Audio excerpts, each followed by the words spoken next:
Bonjour, vous écoutez le podcast de Virage. On vous donne des pistes pour aller de l'avant et ça se fait parfois à contre-courant.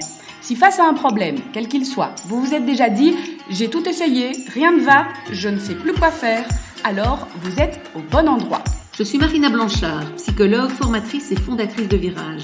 Mon école s'inscrit dans la lignée de celle de Palo Alto, c'est-à-dire de la thérapie brève. Et je suis Peggy Van Lierde, chef d'entreprise, journaliste et coach en développement personnel. Ensemble, nous vous proposons des réflexions pour avancer autrement. On accueille Marie aujourd'hui, Marie Van Lierde, qui est psychologue. Bonjour Marie. Bonjour. Bonjour Marie. Marie, effectivement, donc, est psychologue et Marie s'est spécialisée d'abord dans l'accompagnement des jeunes. Au départ, tu faisais du coaching scolaire même. Hein. Oui, tout à fait. Oui, et en plus, comme tu es à Louvain-la-Neuve, c'était un beau contexte pour le faire. Et puis, tu as diversifié. Et donc, aujourd'hui, tu reçois en thérapie brève et tu travailles aussi avec l'hypnose. Tu travailles avec les traumas aussi. Oui, donc, tout voilà. à fait. Oui. Alors, on va revenir à tes premiers amours, donc les jeunes. Oui, tout à fait. Leur motivation, Oui. Ils en manquent parfois. Et donc, le thème qu'on a choisi pour aujourd'hui, c'est le « je n'arrive pas à m'y mettre hein, », qu'on entend parfois, que les parents doivent entendre de temps en temps. Et finalement, on va essayer de décortiquer ce qui peut se cacher derrière cette petite phrase apparemment anodine. C'est une phrase qu'on entend effectivement très régulièrement. Voilà, les étudiants, que ce soit en secondaire ou dans le supérieur, qui n'arrivent pas à s'y mettre. Je dirais même plus spécifiquement dans le supérieur parce qu'ils doivent un peu plus se prendre en charge et gérer par eux-mêmes. Donc voilà, maintenant, derrière cette petite phrase, il peut se cacher beaucoup de choses en fait. On aurait tendance à croire que c'est un peu chaque fois le même schéma.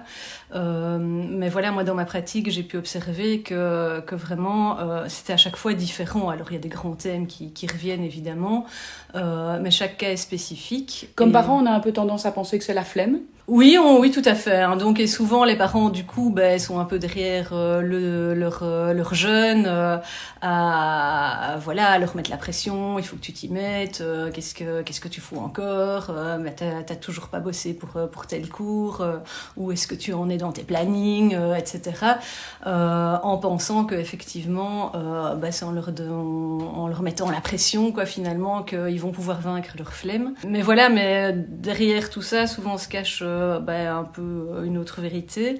Alors il y a quelques grandes tendances que je veux un peu vous évoquer pour pouvoir donner des pistes un peu par rapport à chaque cause qui peut être derrière cette flemme apparente, on va dire. Ce qu'on peut voir assez régulièrement chez les étudiants qui n'arrivent pas à s'y mettre, c'est que peut-être derrière il y a une trop grosse pression qui n'arrivent pas à gérer, donc l'échec qui leur fait une peur bleue, qui n'arrivent pas à envisager, oh là là, doubler mon année, ce serait juste l'horreur et je ne veux même pas pouvoir l'imaginer. Et du coup, ce qu'on peut parfois constater, c'est que ce stress, cette angoisse est tellement grande qu'en fait, quand ils tentent de s'y mettre, il y a comme un blocage en fait, et ils n'arrivent plus à se concentrer, l'angoisse prend le dessus. C'est d'autant plus difficile aujourd'hui qu'on n'a pas le droit de recommencer ad vitam. Oui, tout à fait. Et donc, à l'UNIF, effectivement, on n'est plus finançable au bout de 2 ans, mais ça change chaque année, donc je ne sais plus très bien où on en est. Mais c'est vrai qu'à un moment donné, on met un stop. Et donc ça peut créer vraiment une pression énorme chez certains étudiants. Et surtout si c'est un peu leur seul choix d'études, ils n'ont pas pu envisager d'autres possibilités, ils ont toujours rêvé de faire, je sais pas, médecine par exemple, et qu'il n'y a pas vraiment de plan B en fait. Donc voilà, si vous retrouvez votre enfant un peu dans ce cas de figure, ça peut peut-être être intéressant de pouvoir envisager avec eux cette possibilité d'échec. Parce que moi je dis souvent aux étudiants, le fait de pouvoir envisager l'échec, finalement, leur donne plus de chances de réussir parce que la pression diminue. Et en pouvant envisager finalement un plan B, voire un plan C ou D, ça diminue la pression. Et du coup, ça leur permet de mieux se concentrer et d'arriver à s'y mettre. Un autre message qu'il peut y avoir derrière, tu parlais de différentes orientations, médecine ou pas médecine. Parfois, c'est je n'arrive pas à m'y mettre, ça peut être le signe d'un manque d'intérêt. Oui, un manque d'intérêt, une mauvaise orientation. Voilà, si je reprends l'exemple de médecine, je fais médecine parce que dans ma famille, il y a plein de médecins, mais sans... Et que je m'en sors bien à l'école, parce qu'il y a quand même l'examen d'entrée à passer, etc. Donc il faut quand même y mettre un certain effort au début. Mais voilà, l'étudiant peut tout à fait se rendre compte au bout d'un an ou deux d'études que finalement, c'est pas son truc, quoi. Mais une fois qu'on s'est lancé là-dedans, parfois c'est difficile aussi de faire marche arrière. Finalement, quand il y a un manque d'intérêt, un manque de sens, c'est très très compliqué de trouver l'énergie de s'y mettre. Donc voilà, je n'arrive pas à m'y mettre peut cacher ce manque d'intérêt, de sens, cette mauvaise orientation aussi. Ou même plus loin, ce manque de projection, en fait, de se dire à quoi bon. Et ce qu'on voit quand même avec la génération d'étudiants actuels, c'est qu'il y en a quand même beaucoup qui ont du mal à se projeter dans l'avenir, qui est particulièrement angoissant pour eux. Il suffit d'écouter les infos et c'est vrai qu'on peut les comprendre, entre réchauffement climatique, les guerres... Voilà, il y a eu la crise sanitaire aussi, tout ça fait que je constate qu'il y a quand même pas mal de jeunes qui vivent un peu au jour le jour, entre guillemets, en se disant profitons du présent parce qu'on ne sait pas trop ce qui nous attend. Et c'est vrai que quand on est dans un état d'esprit pareil, c'est un peu compliqué de donner du sens aux études qu'on fait et à tout l'effort et l'investissement que ça nécessite, quoi. Et du coup, oui, difficulté à s'y mettre dans ces cas-là aussi. En fait, quand je t'entends, Marie, ce qui est important finalement pour la maman, le papa qui se retrouve face à un étudiant qui dit « je sais pas m'y mettre, j'arrive pas à travailler, etc. », c'est d'aller chercher. Donc c'est important de prendre le temps, comme on dit au début, plutôt que de dire « tu dois, allez, donne un beau coup, courage, vas-y, mets-toi-y ». C'est de justement prendre le temps d'aller vraiment questionner son enfant, son jeune, aller voir ce qui est derrière, et puis du coup réagir de manière que tu as proposé. Donc aller voir le plan B par exemple, aller voir si les études ne sont pas faites pour lui, l'autoriser aussi, parce que parfois il y a effectivement une pression familiale, et donc l'autoriser alors à éventuellement envisager autre chose, voir est-ce qu'il a une autre idée, est-ce qu'il faut aller vers un centre d'orientation, enfin voilà, comment trouver une autre piste.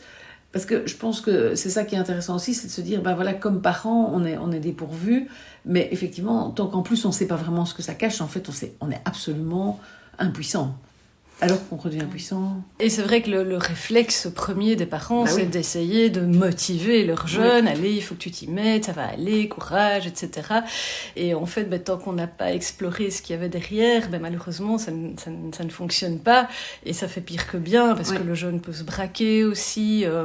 Et donc moi je conseillerais vraiment d'aller questionner votre jeune, de comprendre avec lui ce qui se cache derrière, et puis de pouvoir envisager des pistes à partir de là.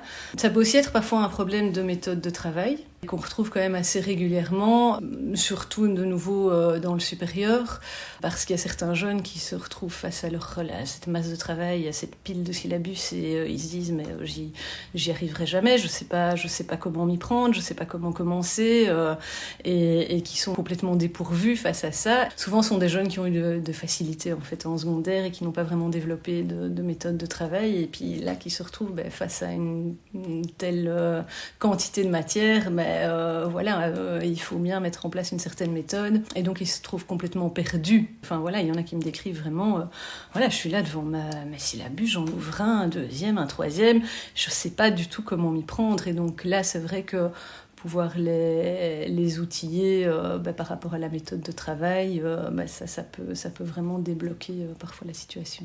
Ouais. Et de nouveau, il faut du coup savoir que c'est ça, et donc aller derrière juste le premier truc qui est j'irai pas, j'arrive pas à m'y mettre, je suis pas assez motivée, et aller creuser.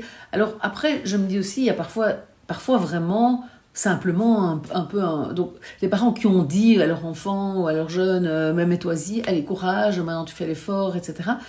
Peut-être, je me dis, pour certains ça peut fonctionner, et ce qui est intéressant surtout, c'est de se dire, si ça n'a pas fonctionné pour vous avec votre enfant, alors allez voir derrière, parce que c'est vrai que parfois un coup de pied au derrière. Oui, tout à fait. Donc parfois effectivement, ça suffit.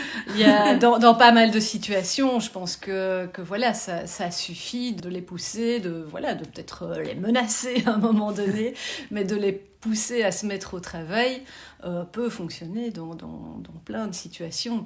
Maintenant, c'est vrai que ceux que moi je reçois en consultation, ce sont ceux où ça n'a pas marché. Je me dis, il y a aussi ce côté, tu l'évoquais, de tout d'un coup, il y a beaucoup de matière, et surtout si j'ai eu facile avant, mes secondaires se sont passés comme ça, un peu sans trop faire d'efforts. Oui, je revoyais bien quelques exercices de maths, mais enfin voilà. Et tout d'un coup, j'ai cette masse de matière, et pour certains, il y a aussi l'effort à faire simplement. Enfin, ce sens de l'effort qui tout d'un coup doit être là et qui n'est pas forcément... Oui, tout à fait. Donc ça, c'est un peu plus ceux qui ont la flemme. Et effectivement, et ce sont de nouveau souvent ceux qui ont eu des facilités en secondaire et qui n'ont pas appris ce sens de l'effort, où tout leur est toujours tombé du ciel. Et donc c'est vrai que c'est un apprentissage à faire et à prendre conscience que en fournissant un certain effort, on est récompensé dans un deuxième temps. Et donc parfois je dis même aux parents d'enfants plus jeunes en secondaire qui ont des difficultés, qui galèrent, je leur dis il apprend et ça lui servira plus tard, quoi. Et c'est vrai, c'est super vrai. Et puis en allant gratter derrière, parfois on trouve en fait aussi des scénarios moins directement liés aux études, d'autres problèmes en fait qui sont sous-jacents et qui fait que le jeune l'exprime en je ne m'y mets pas. Un mal-être, on est parfois qui sont un peu envahis par des pensées, des émotions liées par exemple à une rupture amoureuse ou à des difficultés relationnelles avec leurs amis. J'ai aussi une étudiante là dernièrement qui était vraiment angoissée à l'idée de se retrouver seule, et donc elle comblait en fait tous ces moments par des sorties, etc. Et donc finalement ses cours, elle n'y touchait pas des masses parce que elle était tout le temps en sortie, le lendemain crevée, etc. Et donc oui, forcément j'arrive pas à m'y mettre de nouveau, mais on voit que derrière il y a une problématique complètement différente et même pas nécessairement liée aux études, quoi. Avec l'approche concrète de la thérapie brève, c'est vrai que ce qui est intéressant, et je me dis ça pourrait être intéressant pour les parents parfois de se poser la question, c'est vraiment, si on est face aux jeunes, on va dire, au moment où tu es devant tes cours, qu'est-ce que tu te dis, qu'est-ce qui se passe? Et c'est là qu'on va avoir la réponse, je me dis que c'est pas la peine, ou je me dis que je sais pas par où commencer, et ça va donner des pistes qui vont peut-être permettre de savoir plutôt dans quel scénario, parmi ceux que tu as présentés, serait ce jeune-là. Et donc, je me dis que pour les parents, c'est peut-être intéressant juste de poser cette question-là qui est très facile à poser et finalement assez facile à répondre pour le jeune, de se dire, une fois que je suis assis devant mes cours, qu'est-ce qui se passe dans ma tête? Est-ce que mes idées s'évadent? Est-ce que je pense à mon ex? Qu'est-ce qui fait que en fait, j'arrive pas à démarrer. Pouvoir questionner le jeune à partir de là et de comprendre exactement comment ça se passe quand le jeune tente de s'y mettre. Oui. Déjà, est-ce qu'il tente de s'y mettre? C'est ça, oui. Et s'il tente de s'y mettre, comment ça se passe exactement? Qu'est-ce qui se passe dans sa tête? Qu'est-ce qu'il essaye de faire? Qu'est-ce qu'il ressent? Est-ce qu'il y a du stress qui monte à ce moment-là? De l'énervement, de la frustration? Et comment est-ce qu'il tente de faire face à tout ça pour arriver à étudier comme il le voudrait? Et malheureusement, ça ne fonctionne pas. Et donc, à partir de là, ça peut effectivement donner des pistes pour l'aider à trouver une solution par rapport à ses difficultés à s'y mettre. Super, oui. Marie, merci mille fois d'avoir donné comme ça toutes des pistes très concrètes, je trouve, pour les parents, pour aller plus loin. Et même pour des jeunes qui voudraient écouter, ça peut aussi les aider à rebondir et à retrouver une autre manière de s'y mettre. Avec grand plaisir. Au revoir. Au revoir. Quelques clés dans ce nouvel épisode, mais parfois ça ne suffit pas. Et donc rien de tel que de se faire accompagner si on souffre ou si on a un problème. N'hésitez pas pour cela à prendre rendez-vous avec un coach ou un thérapeute en thérapie brève.